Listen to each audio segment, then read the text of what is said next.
Silchar news 24 এর আরেকটি নতুন ভিডিওতে আপনাদেরকে স্বাগতম জানাই। আজকের এই ভিডিওতে বিশেষ কয়েকটি গুরুত্বপূর্ণ খবর নিয়ে আসলাম। আজকের প্রথম খবরটি হলো আসামের লাখ লাখ বিধবা মহিলাদের জন্য এসেছে একটি ভালো খবর। মুখ্যমন্ত্রী ডক্টর হেমন্ত বিশ্ব শর্মা আসামের বিধবা মহিলাদের জন্য করেছেন একটি বড় ঘোষণা। মুখ্যমন্ত্রী জানিয়েছেন যে আসামের সকল বিধবা মহিলাদেরকে দেওয়া হবে বিধবা পেনশন, যার জন্য আসাম সরকারের নিয়ম অনুযায়ী 45 থেকে 60 বছরের মধ্যে থাকা বিধবা মহিলারা এই স্কিমে আবেদন করিতে পারিবেন। মহিলাদের এই স্কিমে আবেদন করার জন্য ডকুমেন্ট লাগিবে Aadhaar card, PAN card, voter ID, স্বামীর মৃত্যুর প্রমাণপত্র এবং ব্যাংক অ্যাকাউন্ট। এইগুলি ডকুমেন্ট দিয়ে মহিলারা পঞ্চায়েত অফিসেতে আবেদন করিতে পারিবেন বলে জানানো হয়েছে। এরপরের খবরটি হলো দেশের কৃষকদের জন্য এসেছে একটি দারুণ সুখবর। কৃষকদের জন্য কেন্দ্রীয় সরকারের তরফ থেকে আরম্ভ করা হবে নতুন একটি স্কিম। এই নতুন স্কিমের অধীনে কৃষকরা সহজে সকল ডিজিটাল সেবার লাভ নিতে পারিবে, যার জন্য গৃহমন্ত্রী অমিত শাহ এই স্কিম আরম্ভ করিবেন বলে খবর এসেছে। আবেদনের পর যে সকলেরা রেশন কার্ড লাভ করেননি তাদের জন্য এসেছে একটি ভালো খবর। যে সকলেরা আধার কার্ড না থাকার কারণে রেশন কার্ড লাভ করেননি তাদেরকেও খুবই শীঘ্রই রেশন কার্ড দেওয়ার আশ্বাস দিয়েছে রাজ্য সরকার। এরপরের খবরটি হলো আর মাত্র 2 দিন রয়েছে। 2 দিনের পর জারি করা হবে বিজেপি সরকারের শেষ বাজেট।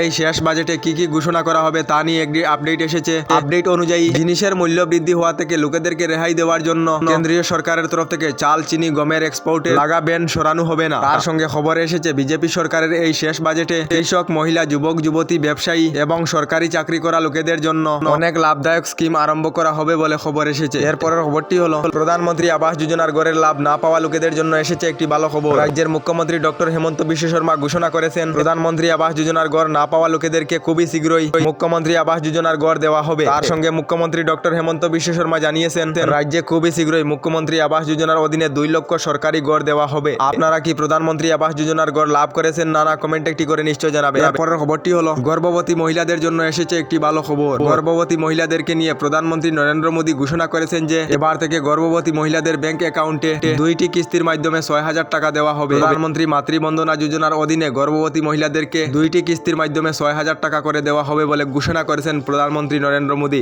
এরপরের খবরটি হলো এলপিজি গ্যাস কানেকশন থাকা সকলদের জন্য এসেছে একটি ভালো খবর। প্রতি মাসের 1 তারিখের দিনে এলপিজি গ্যাস সিলিন্ডারের মূল্য কম বৃদ্ধি করা হয় কেন্দ্রীয় সরকার থেকে। এবার খবর এসেছে আগামী মাসে এলপিজি গ্যাস সিলিন্ডারের মূল্য কিছুটা কম করে দেওয়া হবে কেন্দ্রীয় সরকারের তরফ থেকে। কারণ হলো সামনে আসিতেছে লোকসভা নির্বাচন, যার কারণে এলপিজি গ্যাস সিলিন্ডারের মূল্য কমিয়ে দেওয়া হতে পারে। আপনারা এলপিজি গ্যাস সিলিন্ডার বর্তমানে কত দিয়ে কিনছেন কমেন্ট একটি করে নিশ্চয় জানাবেন। এরপরের খবরটি হলো গরু ছাগলের মালিকদের জন্য এসেছে একটি বিশেষ খবর। রাজপথে গরু ছাগল উঠলেই মালিকদের ভরতে হবে বড় জরিমানা। এবার গ্রাম অঞ্চলের সড়কে গরু ছাগল উঠলেই মালিকদের ভরতে হবে জরিমানা। বিভিন্ন সময়ে সড়কে গরু ছাগল থাকার কারণে দুর্ঘটনা এবং অঘটন হয়ে থাকে, যার জন্য জেলা পথ সুরক্ষা সমিতি এই সিদ্ধান্ত নিয়েছে। এবার থেকে রাজপথে এবং গ্রাম অঞ্চলের সড়কে গরু ছাগল উঠলেই গরু ছাগলের মালিকদের বড় আকারের জরিমানা দিতে হবে বলে জানানো হয়েছে। আমাদের ডেইলি খবরগুলি ভালো লাগলে আমাদের ভিডিওতে লাইক দিয়ে চ্যানেলটিকে সাবস্ক্রাইব করে নেবেন।